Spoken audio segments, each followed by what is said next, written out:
a second term, and and we were hoping that he would be able to turn around the fortunes of Mali. But unfortunately, it was really slow to come, and we were really angry.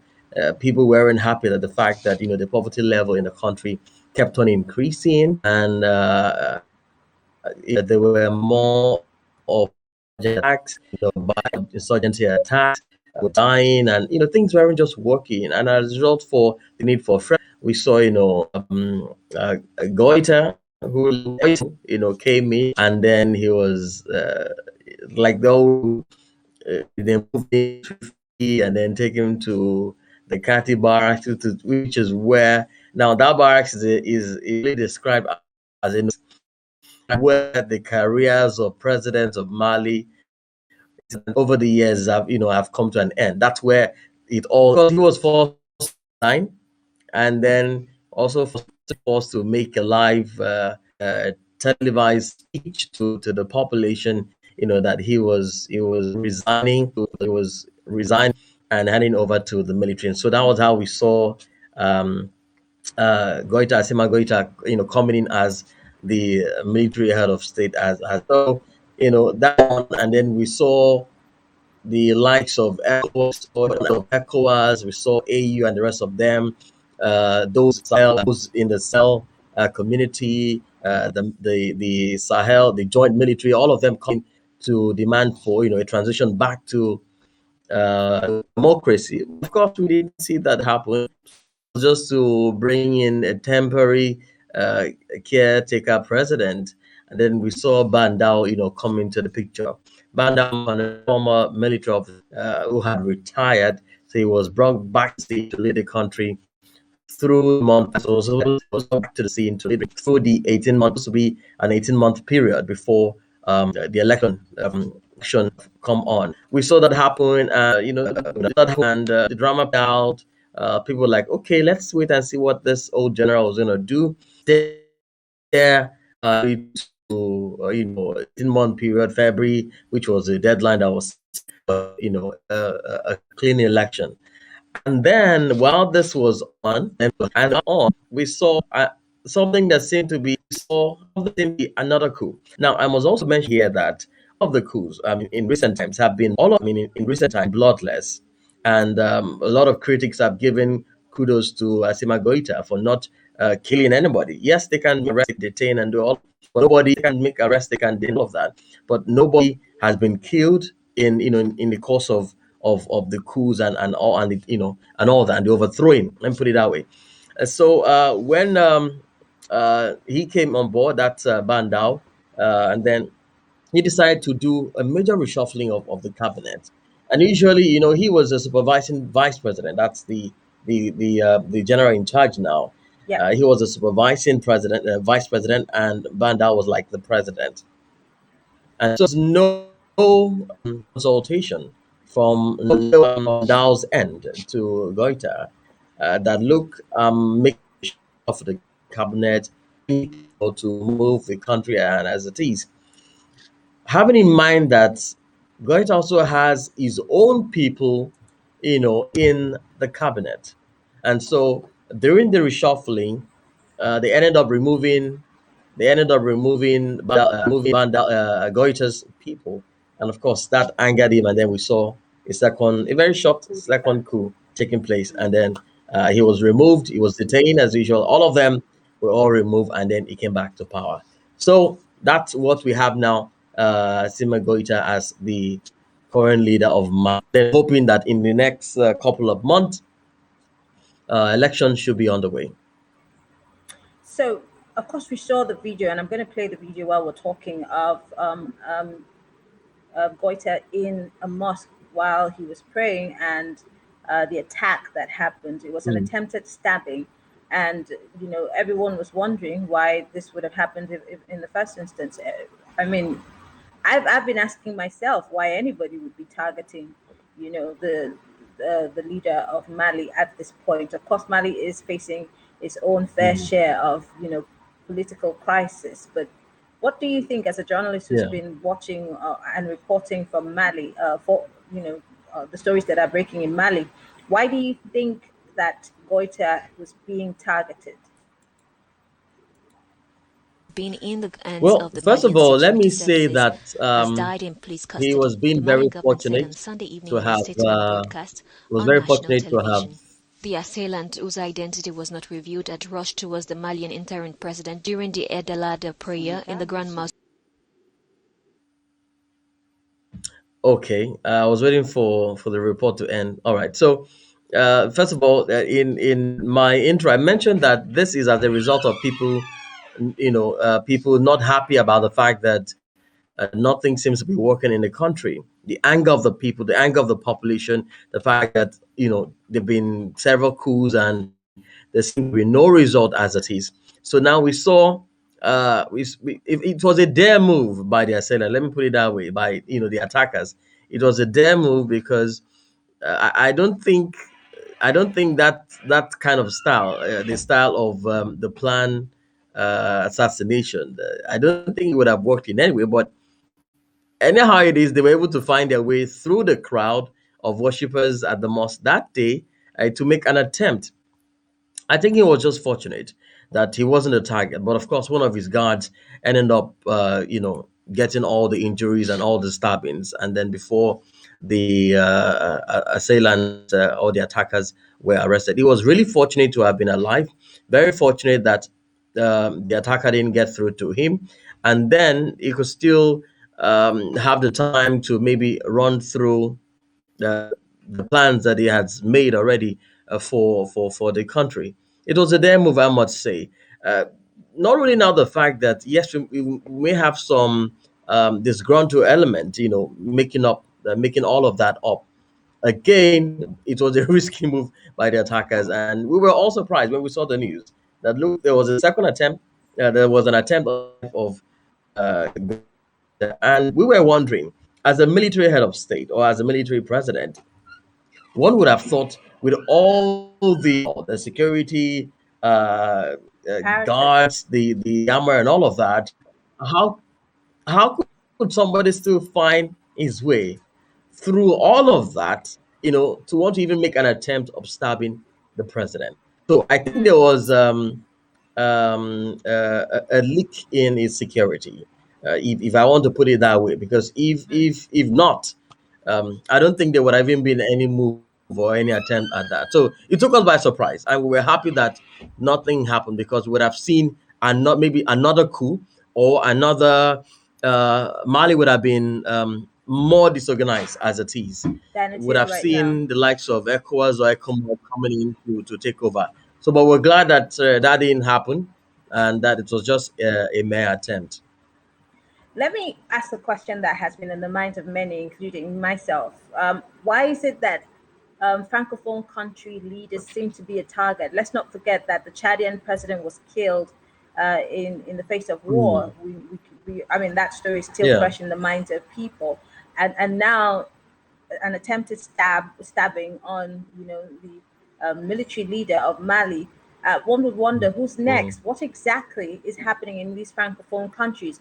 And let's also look at the Sahel region and all of the crisis that's happening around there, including the fact that we still have to deal Yeah. with Gaddafi weapons that have been shared along those Sahel region People, yeah. lines, plus the fact that we Hmm. also have the drying up of the Chad, which has led to a lot of um, herders, moving from place to place. Example is in Nigeria, where we're having to deal with these herders, and we're also dealing with bandits. Hmm. How is what's happening in Mali related to the Sahel crisis, and how could this, one way or the other, affects the countries that surround it? Well, the Sahel may be more of a desert region. But being a desert region and the name itself, Sahel, makes it creates that opportunity for not just people who want to mine the riches in that region. Mali is a very rich country, and let's not get it wrong. Mali is like you mentioned in your introduction. Mali has gold, has diamond, copper, and a whole lot, and that's why you still see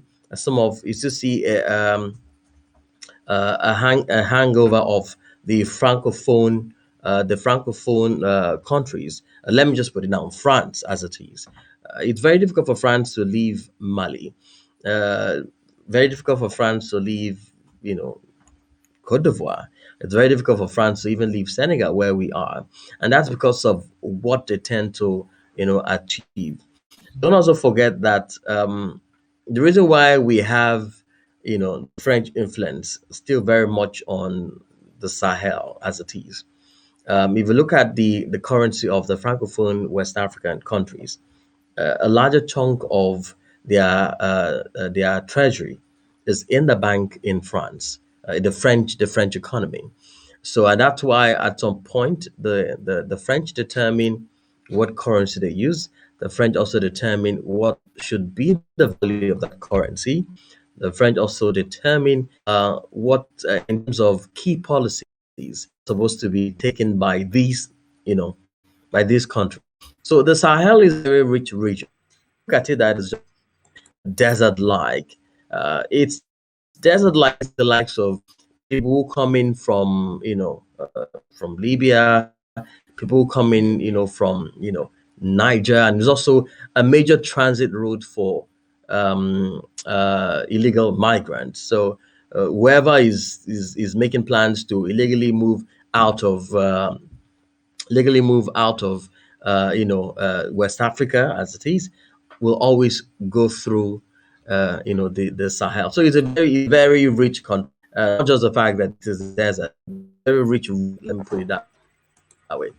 I'm, To be I'm, very I'm trying to. I'm sorry. so I wanted it to will be very go back a difficult for us little to bit. see. You y- You just said know, something about France playing a huge role okay, and not leaving or intending to leave these francophone countries anytime soon, determining, their yeah, their legal yeah, tender and other issues. Why do you yeah. think? I mean, I know that the riches in those parts of Africa could be a determining factor, but let's take a close case like that of the DRC, where children are dying in illegal mines and they're used as slaves to mine these things that we even use as our laptops and that become our laptops and our phones. Where is the French government in dealing with that issue? Because we hear every day that even people in the And government cell are phones, yeah. complicit. In all of these things, we hear members of parliament in the UK discussing these issues. But what is the French? What is the French country, including President Emmanuel Macron? What are they doing to save the likes of Cote d'Ivoire? If they really are playing such a role in their lives, those roles should be showing some positivity, shouldn't it?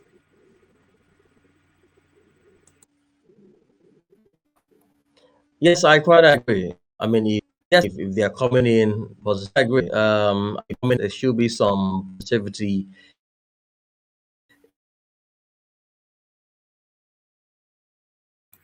I think we lost him more there for a second. But in case you're just joining us, we're talking about Mali today. We're looking at the attempted stabbing of the military president or the military leader in Mali. And I did give a brief intro as Hello, can you to hear what me? Mali is. Yes, I can hear you more. I'm just going to come back to you briefly. I'm just doing a refresh. And for those who are just joining us, this is Conversations with Marianne, and my guest is from the West Africa Democratic Radio in Senegal, Dakar, Senegal. He's a broadcast journalist, and we're looking at what's happening in Mali and the trickling effect it would have on the countries that surround it. So you could be watching us live on Twitter, Facebook, and on YouTube. Feel free to ask questions. Feel free to comment. We'd like to hear from you. So go ahead.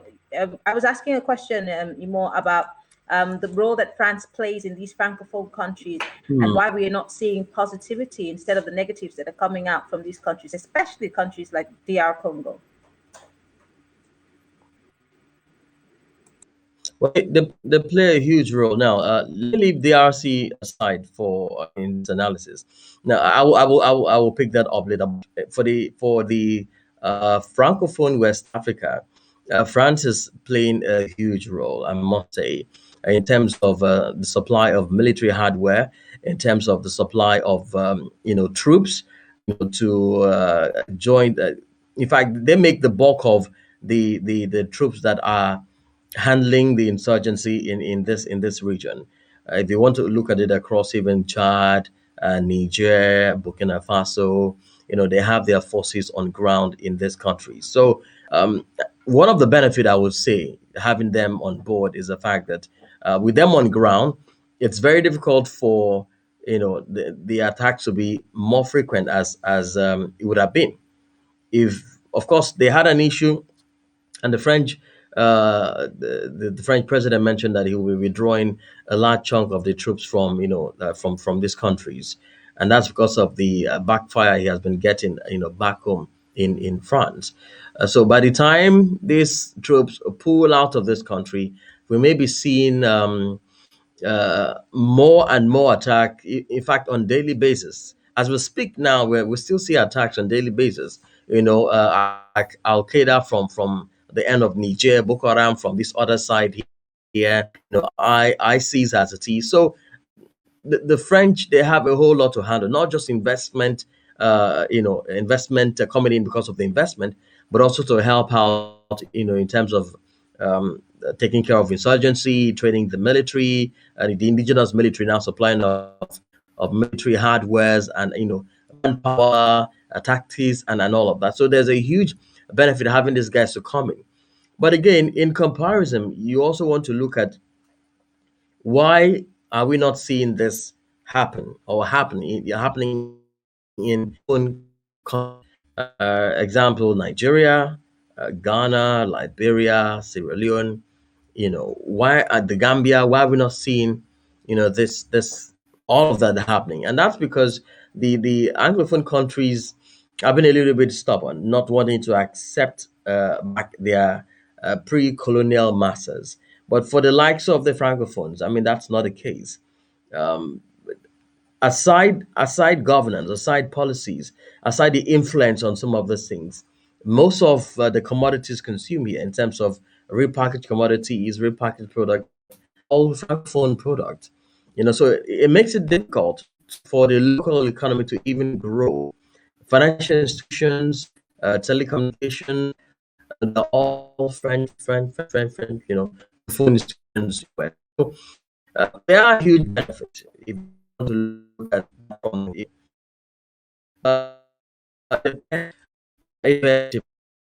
I mean, you can say these francophone countries are, really independent. Now let me take you back to the independent. Now let me take you back to the protests which we had here in Senegal a couple of months back. Now, a target of destruction were francophone countries, francophone businesses, francophone owned institutions in Senegal. Now, what was the angle? Not because President Macky Sall, put out a policy to arrest the opposition leader, but basically because, I mean, the French guys have taken up all of our businesses.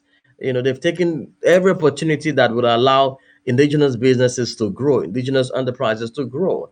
Every little corner is francophone businesses, francophone organizations, and all of that. So that really is angering the people, not just in Senegal here, but across, the Sahel, Niger Republic, Mali, Chad, you name it.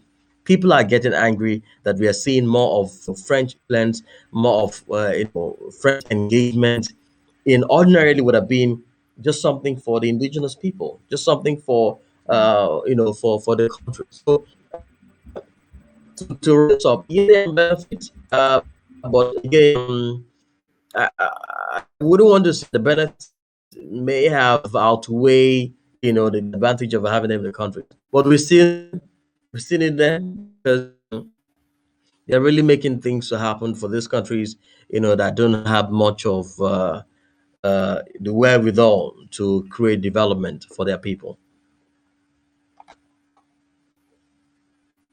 It's really saddening to see that this is what the people in the francophone countries have to deal with. But like I asked, what is the fate of the countries that surround Mali? Because if someone, like you said, was able to get as close to, you know, the president to Mm, almost stab him, it shows that there are some cracks in the security around, President Goita. Again, we see some similarities to, and we see how terribly, the president of Haiti was killed. He was murdered in cold blood. I yeah. mean, and we're seeing that there are these lapses. So one would really wonder, how safe are the other countries that are around Mali? Because if it goes out of hand, like you said, if the stabber was successful, then it could have Mm. thrown Mali into another, pot of trouble. But well, thank goodness the government is saying they're still going to be able to investigate this issue. But looking forward, we know that elections are coming up soon. How democratic is Yeah. the Republic of Mali when it comes to elections? Now, we all know that Africa is still struggling in terms of, how to build democracy and to really embrace it, having free, fair, and credible elections without having to go to court or protest, people feeling the streets and calling for the heads of, Mhm. either the heads of the people who run the electoral body or even the Yeah. guys who finally emerge. So, how democratically stable is Mali in terms of the election that is coming up? What should we be expecting? Okay, so let me just quickly respond to your question on countries, fate of countries surrounding or the neighbors of Mali. Now, if you look at that region clearly, you will see that Mali is bordering Algeria, and we know that in the in the southern part of Algeria, they also have their own troublemakers, and then in the northern part of Mali, which shares a border with Algeria, that's where the pick. I mean, that's where the entire thing is. But again, a larger part of Mali, is a desert. A larger part, in fact, over half of Mali is desert. Just towards the central Mali down to the southern part of the country, then you can see activities. You can see Greenland. Of course, bordering Mali to the right is Niger Republic. Of course, we know that on daily basis there are reports of attacks by this Al Qaeda or ISIS or whatever group they call themselves on daily basis. To the right, and of course, if you look at also the bottom of Mali, you also see that there's also some troublemakers, just Burkina Faso, close to Ghana. So the entire region is open to attack. So, and that's why we see frequent attacks by people, groups that are connected to Al Qaeda, groups that are connected to ISIS. So this will continue for a long time until maybe the military of these countries will get it right, particularly those that are close to the likes of Niger and Libya, where they find it very easy to transport as military hardware, vehicles, and equipment for this jihadists.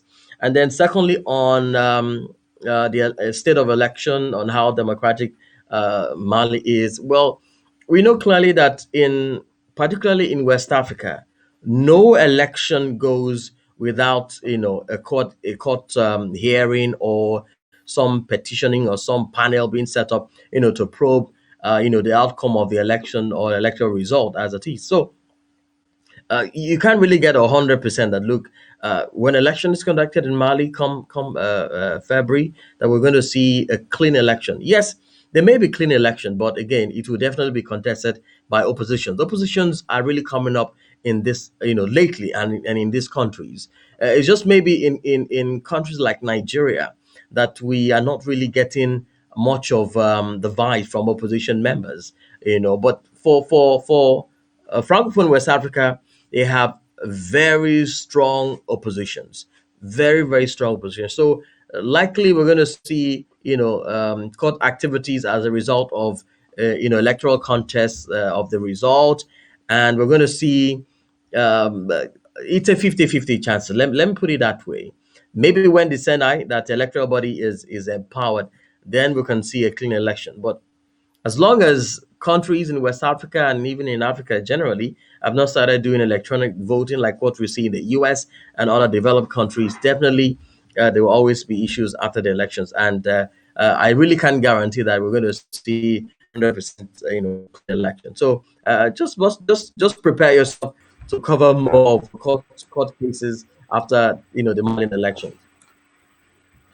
Yeah, it just like you said, it reflects how we are embracing the term democracy, and it looks like maybe a lot of people still have to play catch up. Even a country as civilized Mm. as Nigeria, that you would expect we would have been able to have mastered the art of having free, fair, credible elections is still an issue. I mean, I'm sure that you know about the fact that the National Assembly is still mulling over the fact that we should be electronically transmitting our results, Yeah. at the Hmm. polls. This is something that the Senate has said no to, but the House of Representatives are still mulling over it. I mean, the pushback from Nigerians is that this is what we've always wanted, and we're trying to have zero tolerance for these electoral malpractices. Yet, our Hmm. legislators are saying no to it. So it obviously means that we're not really ready to embrace the democracy that we actually have been touting ourselves to want.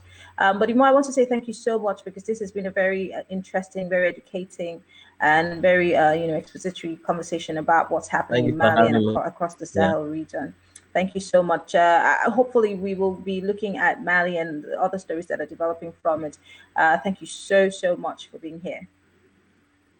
Sure, and thank you for having me, and see you again next time. All right. I want to thank everyone who's been part of the conversation, those who watched us on YouTube, on Twitter, on Facebook. Yes, we were live on all of those platforms. Thanks to Haps. Haps is the network of now. And if you want to have a multicasting platform where you can be broadcasting your conversations, whatever you want to stream live within the rules and regulations of streaming, you can do it here on Haps Live. So go ahead. If you do not have a profile on Haps, click on mine and you can quickly register and enjoy the experience on Haps. I am Mary Ann Okona, broadcast journalist from Lagos, Nigeria. I'm signing out. I'll be back same time next week with something new from across the continent of Africa. Have a good evening and thanks for watching.